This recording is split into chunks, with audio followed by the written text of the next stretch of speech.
So it's been a day, but I do think we should talk a little bit about game one before we get to Melo. Just a few observations, okay? We all, meaning me, you and I, need to just repent a little bit at all of the heat. Just, it's not even admiration, it's adoration that we've handed out on this podcast over the prior weeks. Lakers and LeBron and AD looked like the superior team tonight. I expect Miami to bounce back. I expect Spo to adjust to some things, but physically, it just looked like AD and LeBron had and Dwight too, had such an advantage. Well, I think it wasn't just those three tonight. It was everybody. Danny played great. Caruso had big minutes. I thought one of the early turning points was when KCP hit those 2 threes when Miami was up in the mid first quarter, and he basically got the thing turned around. And then once they got it tied, they started rolling. But I think one thing we talked about a little bit about this last week. The Lakers' defense is just, they're big and they're mean and they're tough and they're just awesome. And the work speaks for itself. Look at the offensive guys they have either shut down completely or greatly slowed down in the playoffs so far. When you look at the 3 teams that they beat. Yeah. I noticed tonight when Duncan was coming off of DHOs that they were blitzing him. They were trapping him. They were bringing that big all the way up. And I remember in 2 of our games, the first game we played in New Orleans, they didn't do that. The next 2 times we played them, they did it every time I got the ball, whether it was a DHO or pick and roll or catch and shoot. Like they were there. They were there on the blitz, and they're so big.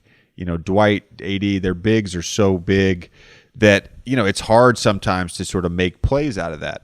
I think Miami's got to make an adjustment there. Like if we're going to run actions for Duncan, like how do we make it 4-on-3 on the back end if they're going to put 2 on the ball? And then Dwight. So we talked a lot about how Bam was going to neutralize, AD and LeBron physically with his length and his versatility. But on the other end, Dwight was phenomenal tonight defensively, and obviously Bam didn't play a ton down the stretch because he got banged up. But I thought Dwight defensively was great. Yeah, and Dwight was great in the Denver series too. They're big and they're mean and they're deep, and they've been, obviously the bench has been inconsistent this year, but the bench tonight was awesome. And I guess my question for you is like, if the bench is even approaching this in the rest of the series, the Heat don't have a chance, right? Look, if the Lakers are going to shoot 11 out of 17 in the first half from 3, it's going to be a wrap. This is going to be a short series. So you have to obviously give credit to the Lakers for their performance tonight. I don't know that anybody in the league is going to beat them on a night like this. So you got to give credit to them. Jimmy looked great. You obviously have to worry about what his injury looks like from rolling his ankle. But the Lakers defense just slowed him down, and the crispness, the ball movement that we're so used to seeing from the Miami Heat just wasn't there, and a lot of that just has to do with the Lakers' physical size. They're just big and they're smart. Danny Green, Rondo, they got smart players.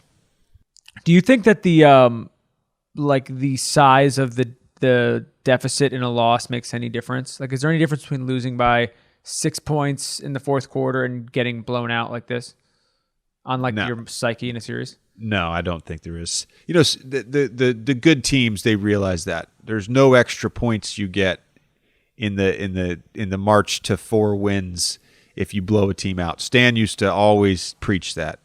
Stan Van Gundy used to always talk about that. And so it gives you some perspective when you're within a series. And look, he would provide historical context when he would say things like that. Hey, look at this series in 2003. Houston beat Denver by 40. Denver won the series.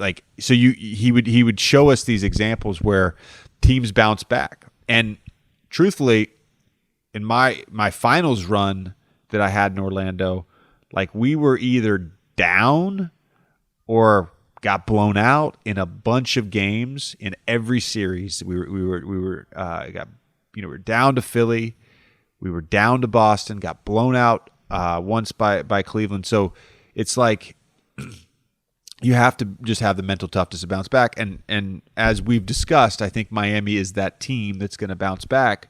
I guess my question is, do they have enough to beat LeBron and AD, who arguably are two of the 5 best players in the NBA? Yeah, I guess we'll see. I would say one positive for Miami is, with the Dragic injury, which is a huge deal. Kendrick Nunn came in. He scored 18 points. He was great all season. I mean, people forget he started all season, and he just hasn't really played in the playoffs. But I mean, they obviously need him if they want to have any chance. And that was one sort of positive, encouraging thing for them. Props to him, for being ready, for being a pro. Props to him. One thing I should note, because this will be the last podcast that comes out prior to Game 3. Game 3, I will be doing another live stream for overtime during Game 3. There's a bunch of guests lined up, one for every quarter. So Game 3, overtime, Twitter, I will be doing a live stream, so check that out. Buckets on Buckets